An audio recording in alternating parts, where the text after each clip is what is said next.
Welcome to the Spillover Effect podcast, where we have conversations about organizations, how to help them create positive workplace experience. I am your host, Michael Dickerson, and we have a great guest today, somebody I'm very excited about, Sophie Preston. Hello. Welcome to the podcast, Thank Sophie. you. Thank you for having me. One of the things that was interesting is that when I was reading a little bit about your bio, you said that there's a misconception between English and Americans in terms of the same language that we speak. Explain that to me. Okay, so I think on the surface level, people tend to say, well, we speak the same language, and therefore, our cultures must be the same, or at least very similar. Well, I have experienced this to be not true. It's like I explain when you go to a fair and you've got the kind of the hall of mirrors, and some of them are a little bit distorted. So you can see the image of yourself, but it's distorted. Maybe your top half is larger than. That's what it's like for me living in America. I understand how to drive, but we're on the other side of the road. And then when we communicate, we structure our sentences a little bit differently in each culture. So it's been a real learning curve. I've been here for 5 years now, and every day I'm still learning more about this culture in comparison to mine. Was there something that in our culture that really hit you hard and was like, oh my God, that's really different? Well, many things. The first thing that comes to mind is the difference in food and how we look at food, how we educate about food. And in the biggest difference in terms of that is in England, there's a lot of availability of fresh produce that may have been, it's usually always sourced locally. We have the big chains that do the frozen foods and do the TV dinners and things like that. But there's a real educational push to eat locally and support the local farmers and get your eggs locally. And, it's all still available like that. Whereas over here, the culture is let's eat out. We've got these big portions, you can take stuff back with you. Even that side of it, like we don't have to-go boxes in England. It's very rare that you'll find somewhere that kind of does that. I remember when I went to visit not too long ago and I said, I'll take this to go. And they looked at me really confused and they said, you want to buy another dinner? And I was like, no, I just haven't finished my dinner. I'll wrap it up. And they're like, oh, okay, let me see if I can find a box. It was just really kind of foreign to them. It's different, yes. right? Yeah, that and so many other things. I remember I stopped at a gas station, we call them petrol stations, and I said, can I use your restroom? And the lady looked at me and said, what are you going to do, lie down in there? Wow. Because we don't call them restrooms. They're not rooms to go rest to us. It's the loo or the toilet or, maybe a bathroom, but that's interesting. Push, right? Yeah. So we can understand each other, but in certain contexts, it's actually quite difficult to know what you mean. Yeah. That's fascinating. Yes. Now you are a new mom too. How's it feel to be a new mom? Oh, it's the best feeling in the world. If you'd have asked me when Isaiah, my son, was just a few weeks old, I would give you a different story. The newborn phase is not one that I liked. I don't think I was very good at it. The shock to our household and to my whole system was extreme. So it took a while to adjust. And my heart goes out to all new mums, all new families, because that adjustment period is very difficult. And honestly, we had my husband and I were going through a program at the time called Family Expectations, and without that, I don't know how our communication would have been. It really helped us to communicate through that extreme phase, having a newborn in the house. There's a transition, man. Gosh, there is. Go through a transition. It's you create a new normal. Yeah, you do. There's all different types of moving parts that you don't even think about. Right. And it might be a new normal that you hadn't imagined and you're not actually comfortable with. So trying to become comfortable with that new normal can be difficult. I remember at 9 weeks old noticing that the sun had risen again when Isaiah was 9 weeks old. So it took me that long to even get back to a place where I was noticing there was a day and there was a night and tomorrow would come. But now it is it's what my life is all about. Well, one of the reasons I wanted to have you on, so Sophie, she works for Office Management Enterprise Services. Services, It's so good. excuse me, Yes, as a training specialist, that's and so right. she's fairly, would you say fairly new to the field, or you've been in the field for a while in So terms of training in terms and of training, development? this is probably my third year in the field, Okay. but this is my first year with OMES. Yes. Yes. Okay. And I wanted to bring you on because I really, you starting to really grow into your career, being Yes. a young adult, Yeah.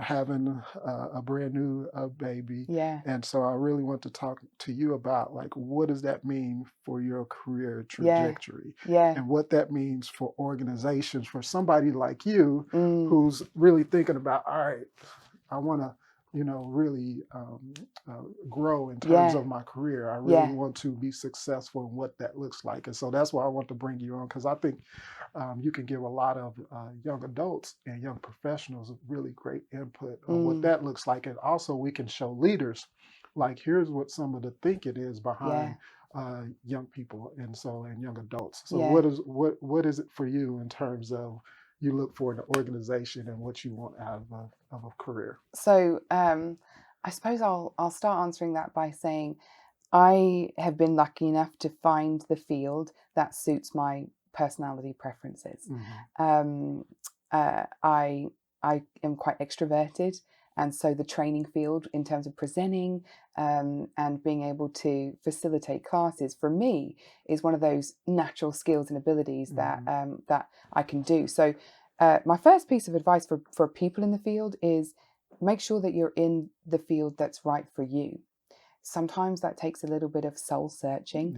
Yeah. I started off life in law enforcement and did 8 years as police officer and then worked for a sheriff's department and then the Department of Corrections. And I learned a lot and I loved the training within that setting. But there was just this one piece missing, and that piece was that I'm a teacher. Mm-hmm. That's running That's what through you my got blood. down to it. Yes. Yeah. When I got down to it, did that soul That's where searching. we're similar. Because Right. I did the same thing in Yes. doing social work and working in That's mental right. health field. And when I got down to it, because I used to train a lot of young people and we Yeah. used to do a lot of rehabilitation classes, Yeah. got to it. I just love to teach. That was And it. so that's good. Yes. And so really look at yourself first, really analyze who Mm. are you? What are your preferences? Uh-huh. And one thing I'd recommend for that is doing some sort of personality type or Yeah, trait, do some inventory. assessment. For me, Yeah. one of the things that I do when I help employees is we really look at, because of my background, we were just talking Yeah. about this, is positive psychology is looking at Yes. strengths. Yes. I think strengths are like critical.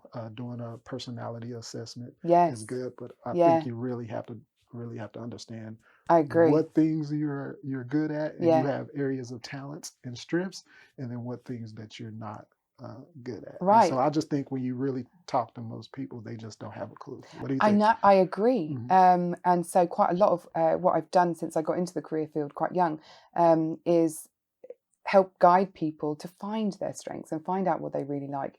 And that moment, as a trainer, that moment when people really kind of have that light bulb, Moment. yeah, Yeah, we and talked about that. Yeah, that for me is just it's an incredible moment because it now I is. know Yep. that I helped get that person on the right path for their Yep. life. Because the truth of the matter is when you are in a job where your strengths can flourish and thrive and you are appreciated and valued for those strengths, Right. it's no longer a job. Yeah. It's just an addition to your life. Absolutely. So for me right now, especially with OMES, this current position, I feel like it's an addition to my life because I Yeah. just really enjoy it. One of the things that I really that helps me grow is when I have somebody in my training class and I feel like they're not engaged. Yeah. And I'm like, what can I do to get this person Definitely. engaged? Oh, I love a challenge. Or even if it's after class, I always think Yes. about, all right, if I have that person in my class next time, what Yeah. can I do to get that particular person engaged into the material?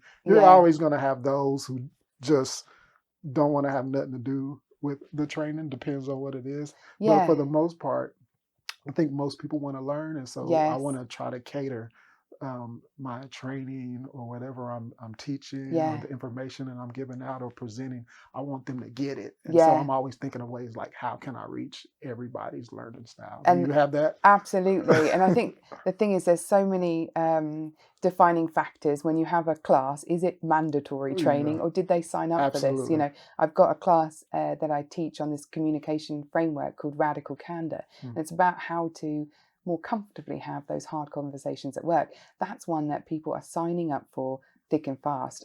So when you get a classroom full of students that are there and they are hungry for Yeah, that knowledge, to me that's the easiest yeah, class to teach. But I do like a challenge. yeah. So when you get those mandatory Yes, events where the people are sitting there and there's this stigma here about training, yes. you know, and it doesn't have a good reputation. So I am like you. I go to those thought processes like, who is this person? What is their story? What's that And story? how can Yeah. I help them to really lead a more fulfilled I life? was actually talking to another professional trainer, and one of the things that I think how we can uh, change that stigma around training is not call it training, but I think of it calling it workshops. Yeah, And so really going I from really like that. just saying training, because you know when you say training, Ooh, the yeah, mood just it just falls. goes down Yeah, real fast. And yeah, so one of the things I was like, let's call it a workshop, yeah. because that means that it sounds more interactive. They're going to give their input. Usually when people think of training, they think of that this person is going to stand up here like a professor and just disseminate all this information that I really don't want or don't And care sometimes, about. though, they Yeah. sign up for that because they know they can sit at the back of the class and think about Yeah. other things, you know, Yeah, and just and kind of just miss tap it. out. Yeah, Yeah, yeah. yeah, Your tell us about the program that I came and spoke to, and I yeah. really enjoyed speaking to your group. And so Right. that was a pretty large group. That's the other thing Yeah, with there's trainings. 47 in Yeah, there. it was a pretty large group, but they was extremely engaged, and Yes, that's what I liked about it. So yes. tell us a little bit about that and Right. how that's been going. Really training Yeah. that program. So it's the Certified Public Manager Program, and it's one thing that Statewide Learning Services offers to all state employees. Your supervisor can sign you up for it, or can kind of apply for you to be part of a cohort, and you go through, and it's 18 months. And we, the class that you spoke at, we were addressing work-life balance and what does that really look like, and how balance is really a state of mind, and it's kind of depends on the individual for what that looks like. So you were the perfect person, the subject matter expert to come and talk. And a group like that, like you said, they all were hungry for knowledge, and they were there because they wanted to be there. And so it was actually hard for us to break away at the end of the day, wasn't it? I like those classes. They was really engaged. And so one of the things that I did come in there is that I talked about getting away from work-life balance to work-life integration and how important that is. And I know we really dove into that because I think it's so important, because the reality of it is I always ask people, I was like, how's that work-life balance going for you? And so you just do really, people like, I don't have much balance. And so what I want to do is really understand, like, as organizations, when you have employees, you really need to deal with them as a whole person. Right. Like life infiltrates work. Absolutely. And work infiltrates life. Right. And the two go hand in hand, and those things blend. And you can't have one without the other. And so it's more, I love the word integration. That's why I use work-life integration. So you have a lot of different ones out there, like work-life blending or work-life harmony. But I love the word integration. So that's why I use integration, because I believe that we are integrated being. And your class was really, they was eating it up and chewing it up, like you said. We couldn't, we almost had to, like, okay, we got to stop. They're locking the building. You've got to leave, got to that point. And you, one of the reasons I want to have you on the podcast, because you're a prime example of somebody who is a new parent. Who, is very career oriented. You have a family, but you still also want to pursue your goals and your dreams. I think that's important. So what does that look like for you? Yeah, and I recently discovered, having gone through the Myers-Briggs certification program, I discovered that it's natural for me to not pay attention to that idea of being at home and being present at home, and then being at work and being present at work. And so what that looks like is sometimes I'm not making my husband very happy, because I open up the laptop at 8 Mhm. o'clock and I'm excited about writing this new piece Yeah. of curriculum. You know, maybe it's about Mhm. the most recent one is emotional intelligence, Mhm. and I'll have this Oh, idea. emotional intelligence is Yeah, good. that's Oh, something I can sink yeah. my teeth Yeah, we into, could you talk know. about that all day. Yes, Yeah. exactly. And so Yeah. there you go. And I've Mhm. got that passion and drive for it as Yeah. well. So I'm there on the laptop in the evening. Mhm. I'm having a great time. The baby's gone to bed, but I forget that piece that, you know what, I'm a wife as well. And Absolutely. it's really hard to be the 100% wife, 100% mother, and 100% employee. Mhm. And it looks different at different times, you know. Yeah. So I've had to really step back, pay attention to kind of my surrounding area and what that area needs from me. Mhm. So at home, you know, what plans does my husband have? If he's going to the gym, well, that's an appropriate time to carry on the work at Yeah. home, because I want to do it. But if not, ask the questions. Hey, what do you have planned tonight? Do you want to spend some time together? And Mhm. I have to make sure that I'm weighting some of that Yeah. to him. He deserves it. Well, that's good, because one of the things is when you talk about, and I talk about work-life integration, is a lot of times people say, well, it's blending so much that it can blend into my home life, Yeah, and then I don't know how to differentiate from my home life yeah, and my work life, but you have to create boundaries around you things, do. just like how you was talking Yeah. about. So even though I might enjoy really working from Hmm. home, but I have a family at home and I need to create those boundaries. You gave us Yeah. just a perfect example. Like, babies sleep. I want to pop over my laptop. Yeah. I enjoy working, Yes. but I also have my significant other that Yeah. needs some quality time. So it's about you and your significant other creating those boundaries, and even Exactly. creating those boundaries at work, and Yes. saying, hey, you know what?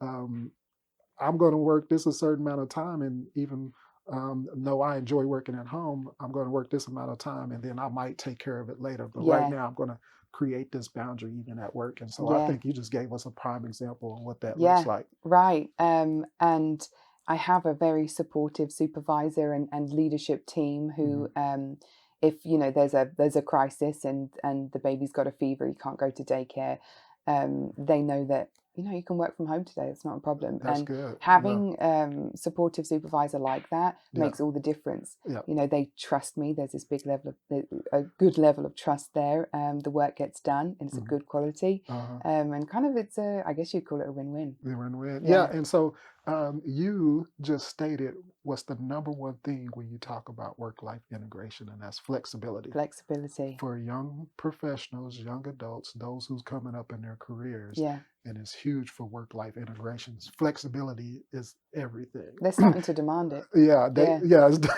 becoming a Whether you like demand. it or not, Yeah, you're it's going to a have to start demand. being And flexible. Yeah. what happens is a lot of employees, they would rather take less pay with more flexibility as opposed to have more pay and less flexibility, We're or no seeing that. flexibility Yeah. at all. And so that's one of the Yeah. things that we talked about when I came to present. Like, flexibility is huge. It's the number one thing that I talk about when I talk about work-life integration, like Yeah. flexibility. And also what I tell organizations, if you want to improve your bottom line, improve it through flexibility, because it does not cost anything. Right.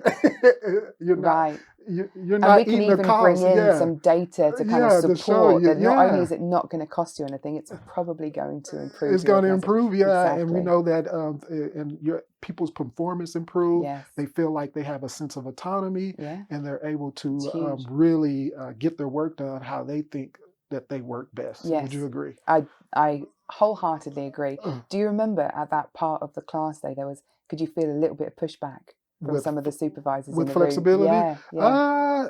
yeah, I guess it's one or two people, but Yes. that's a what we call in positive psychology. You have to. It's a fixed mindset, Right. and so we're about having a growth mindset. Yes. And so that's why I really dove into work-life integration, and Mhm. that's my thing, and that's my spiel, is because I want to open up people's minds about getting away from work-life balance and understanding how important flexibility is. Yeah. Because if you don't give flexibility to your employees, they won't be there for very long. Right. That's just the reality. I agree. Yeah. I think what we're talking about as well is mindset and being able to have this open mindset. Yeah. And using words like integration, I'm all for, because it's that different way of looking at it. Yeah.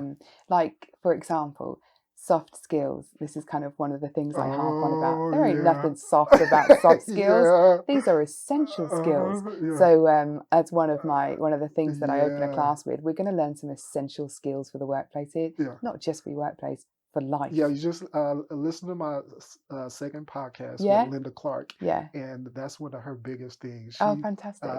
does not like when people call it soft skills. She said we need to create. I actually proposed to her that we get a committee together and create a new language. But you just said one essential. Yeah, you just said for essential skills. Actually, I just read something, and one gentleman, I can't think of the name of the article, but he called them power skills. And I was like, ooh, I like that. Yeah, so I think that's another thing that we need to change in terms of language and mindset around soft skills, because you're right, these are essential skills, and they fall under emotional intelligence. Absolutely. What you say you was getting into in terms of Come on now. opening your laptop and because you get into that stuff and it is so good. It is. Yeah. It's like, oh man, you just want more and more. Yes. So what is your Myers-Briggs? So I know you're talking about the personality stuff. What is yours? So I have a preference for extroversion, and intuition. So seeing the bigger picture. I have a preference for feeling, and that's that kind of empathetic side. And then judging, which is this organizational kind of OCD part of me that's natural. So you are ENFJ. Okay, so I'm an ENFP. I see this. So I'm how fantastic. Perceiving. Right. The last one, that's just the difference between us. So very extrovert. I make a lot of decisions based on intuition. Absolutely. So you can give me that gut feeling. Yeah, you can give me the logic all day. You can give me the data all day, and it will look good. How do I feel about this? It will look good. But at the end of the day, I'm really going to go with my gut. Yeah. And so that's how I got into work-life integration, because the more I was talking to people and reading the data, I was like, doesn't feel right. Yeah, that doesn't feel right. Work-life balance doesn't it doesn't sit right. So work-life integration sits right with me.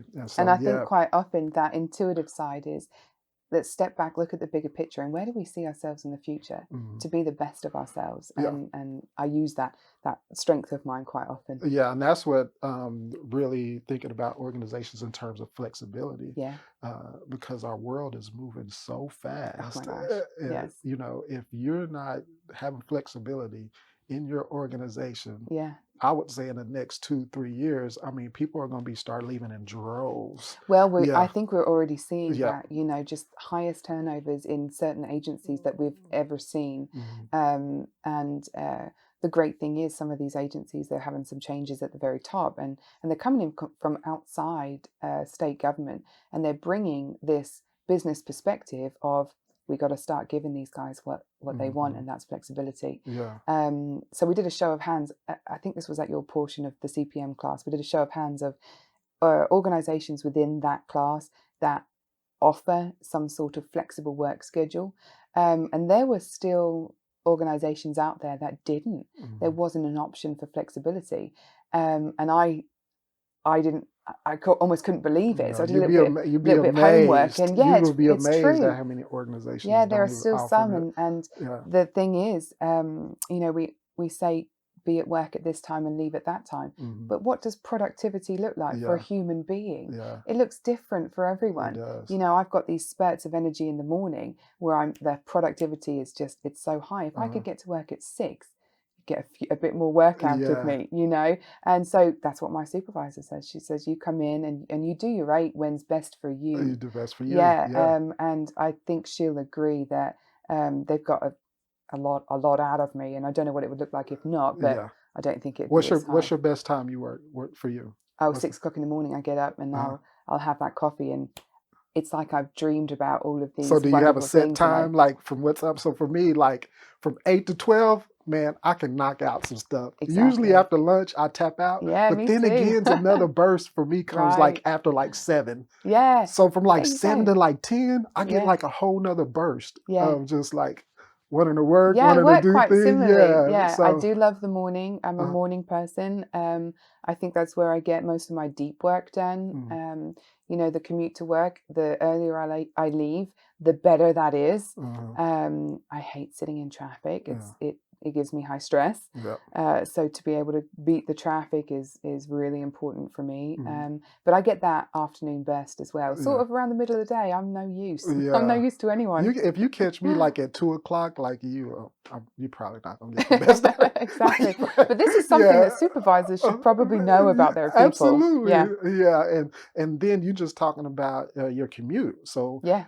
I always think about those who live in like New York or LA. Yeah. So you talk about traffic. Oh my gosh. Like imagine exactly how much of your life is taken up just commuting. Yeah. And maybe you have a really high performer at your organizations, and maybe they can do their work at home and really perform better at home, but you're trying to make them drive into work hours every day, and they're exhausted by the time they get there because they probably have cussed out like 3-4 people before they got road there. Rage is real. Rage, yeah. Exactly. And it's real, and you want them to come in and sit there from 9 to 5, and they probably won't give you their best work when you could just allow them to stay at home. And I maybe think they got the best work we've sort of tapped into something that everyone can understand, because logically that doesn't make any sense.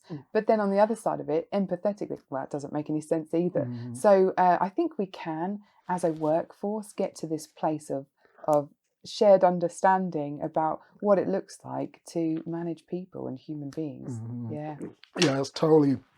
We're going to have to definitely change it. So these, why I start the podcast, because I want to have these conversations, because these are crucial conversations. They're so important to have, because we need to have them more. I think we're having them, but we need to have them more. And then we need to really think about the nuances of those and what that looks like for each organization, because for what works for one organization in terms of flexibility might not work for yours. So maybe one of the things you do is you do flex time, or you do what we call a compressed week. Right. So what that means is we work 4 days for 12 hours, and we off on Friday. We get a 3-day weekend.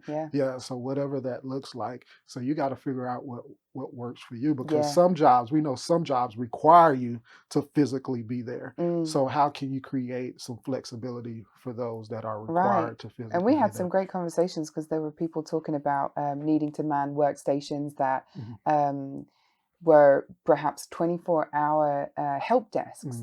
And what do you do? Because not only do the stations have to be manned, but they have to be at a computer with a headset on.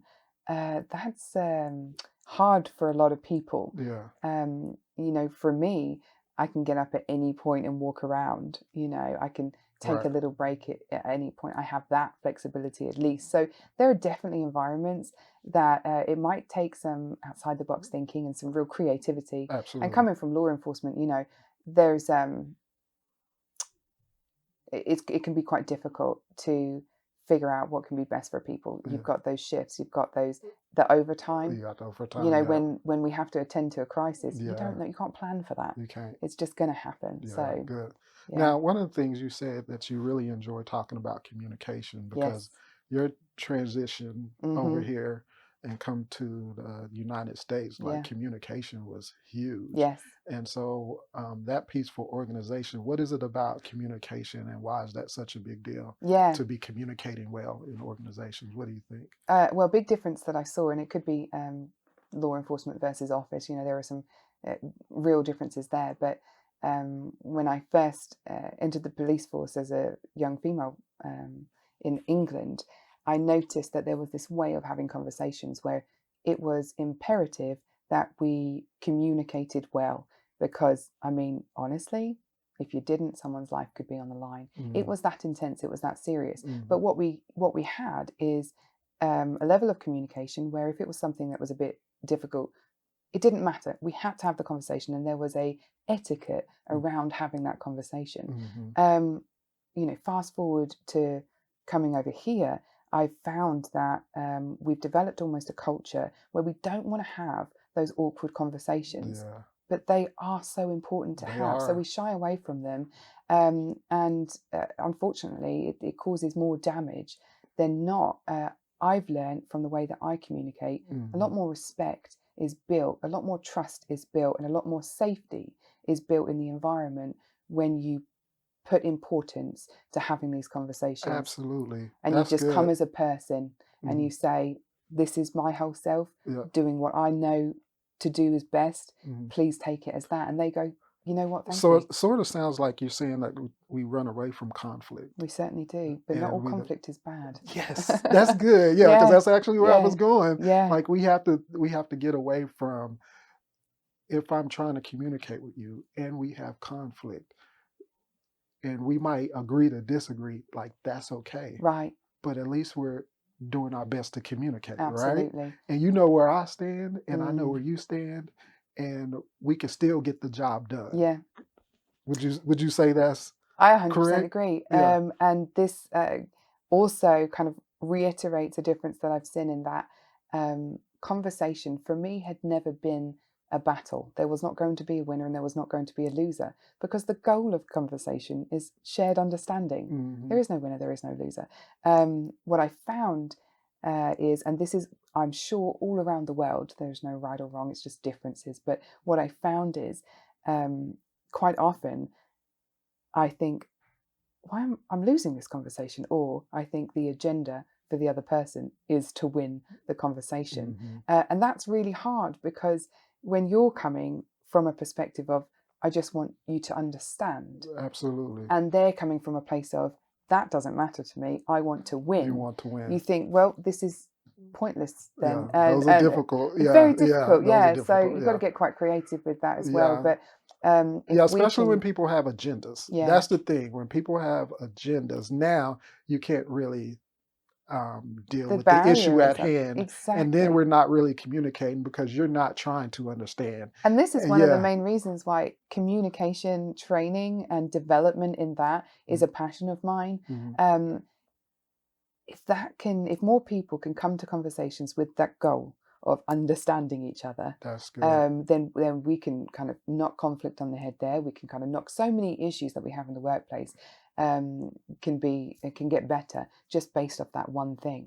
When we communicate, our goal is to understand each other. Yeah. So you start, when you talk about some communication training, when you start from there, you start from a place of, let's just get to understand each other. Yeah. And so when you, how do you help so I just want to give somebody who's listening, if you did a training on that, how would you help employees understand how to help each other understand better? One of the best things is the exercise, the speaker listener technique. Oh. And not only is this going to help you in the workplace, but it can help you outside of work too. The first thing that does is it helps you as a listener understand if your natural preference is to start thinking of a reply before they've even finished the conversation, or if you are someone that can actively listen. And again, this is one of those moments that as a trainer I just love, because at face value people say, I'm a great listener.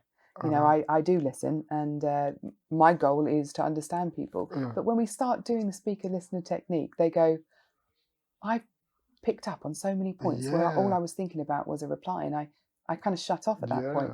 I didn't listen, and I didn't actively listen. And then when they get to kind of share that and understand how it felt to be the person on the other end, we're talking about some real deep learning here that can change workplaces, change lives. So I do love that technique. The power in understanding how to paraphrase and kind of the good that can bring is huge. I like seeing that as well. So teaching these little techniques is they're sort of life-changing techniques, in my opinion. I use them at home, and everything I teach I've used at home. I've tried to implement, and I've gained a level of success where I'm like, you guys, you got to know about this. You got to try this. The success I got from it, you got to see this. Yeah, So I'm so excited that you using that technique. are you kidding Yeah, me? and that's one of I the reasons I love want to see that. what you was gonna I say still when have I the asked. magnet on my fridge. I do. Yeah, I That's talked to a couple. powerful. It is powerful. Yeah. I talked to a couple not too long ago, and they said they have it in their car because the time they get together is in their car. And this magnet, for anyone that doesn't know, it's basically the rules of this technique. Yeah. And it's really handy to have around for the times that you're with people. It could be in the workplace. Maybe you have the speaker listener rules, on the desk when you're having meetings, so people kind of understand how to actively listen, the importance of it, how to paraphrase back, to make sure that there's that level of understanding that's happened. They haven't walked away going, wait, what did they say? What did they say? What am I supposed to do now? And here's the biggest reason that I really like speaker listener is because we're not trying to solve the problem. How many problems don't need solving? It goes back to what you just said. We're trying to really understand the other person. That's got to be the goal. And so that's why that active listening and that paraphrase is critical. It's powerful. It's critical. We seem to be a culture of fix it. Let's just fix everything. Well, you know what? The goal is not to fix it right now. Yeah. It's just to understand. It's just to understand. And it goes back to sort of what I was saying, because sometimes we might disagree, but it's still your perspective, and I understand where you're coming from. Absolutely. Yeah, and so that's what it's about. So, and I suppose maybe I'm nosy, but I want to know your perspective. Yeah, I just really want to know your perspective, because if it's different from mine, then I can grow from that. Yes. And then you also, when you understand a person's perspective, you understand how they want to be treated.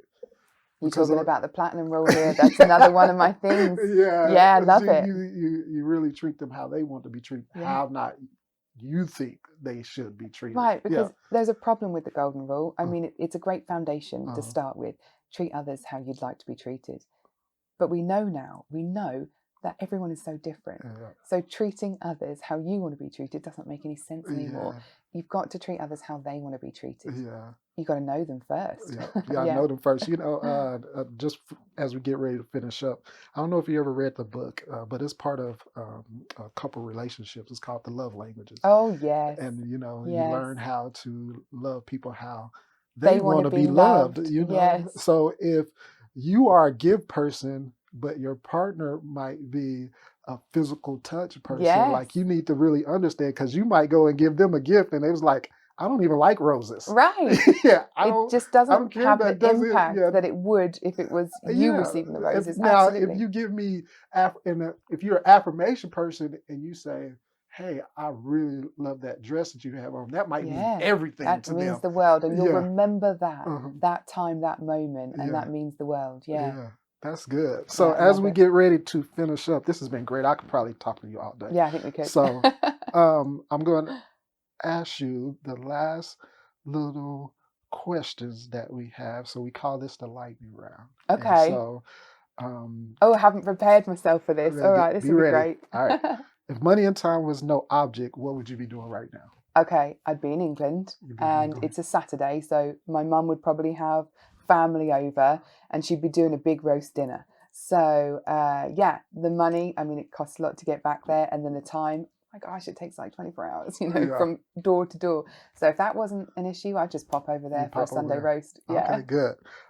Sporting event or live concert? Live concert. Anybody you would like to see?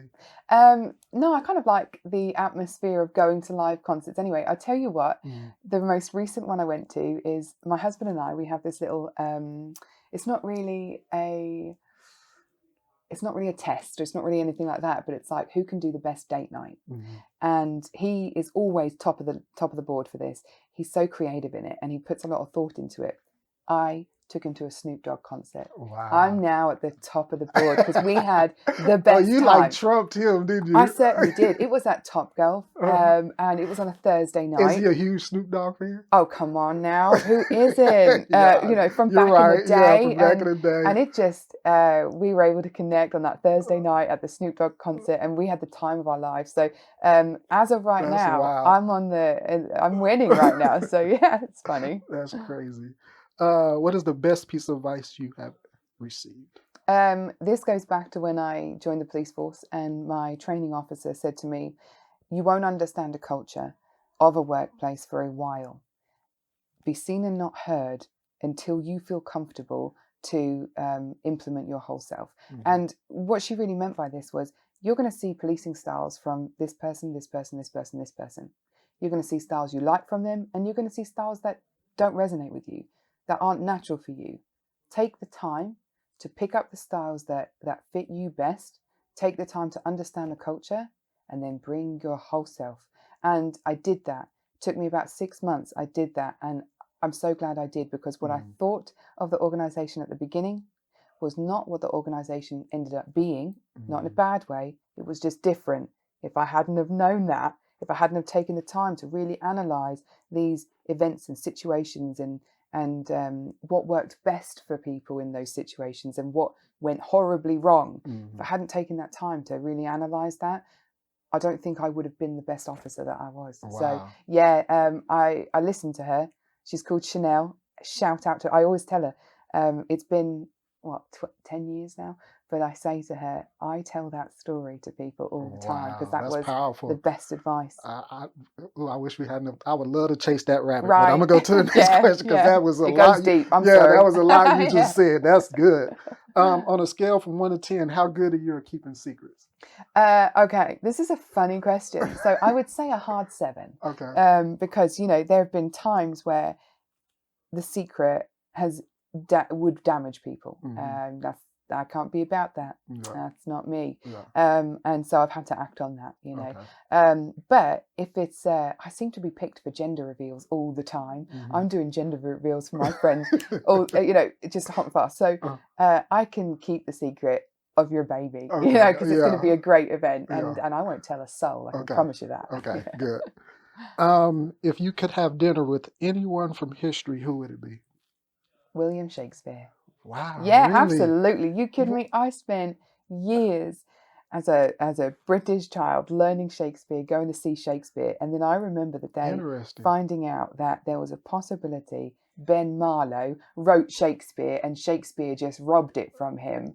Did you know that? I did not know that. That's trivia right there. Isn't it? I just want to find out the truth. I want to go back in time, have dinner with these guys. Did you read about that? I don't know where it came, but it must, at some point of the education, it was kind of put out there that perhaps Shakespeare's work was the work of Ben Marlowe, and Shakespeare might have been this really cheeky chap who just kind of stole his work. Wow. Yeah, he might have been the extroverted version of Ben Marlowe and taken it. Shady. I just want to know. Do that. Yeah, we should find that out. Yes, I think that should be something we need to find out. So, which is better, a book or a movie? This is just such a tough one, because I think I get more knowledge that I use in life out of books. Absolutely. I do like reading. However, my husband prefers to sit down and watch movies, so I value that time. But I won't retain any information from a movie. No. And that bothers him to his core. I won't remember anything about it, but I'll enjoy the moment. Movie, you're just numbing out. Right, totally. I might even fall asleep. In fact, last night we watched a movie, and at the end of it, I can't tell you what it was, but at the end of it, he said, well, you stayed awake through it, so it must have been all right. Yeah. But I don't know what I was doing. I zoned out. Last one. If you can change one thing about the workplace, what would it be? Oh my goodness. I happen to really enjoy the workplace. So it's hard to think about one thing I would change, because my whole job is about constantly making little changes. I suppose it would be that people understood the value in adaptability, depending on your environment and circumstances. So it's not necessarily a workplace change, it's more of a people change, Change.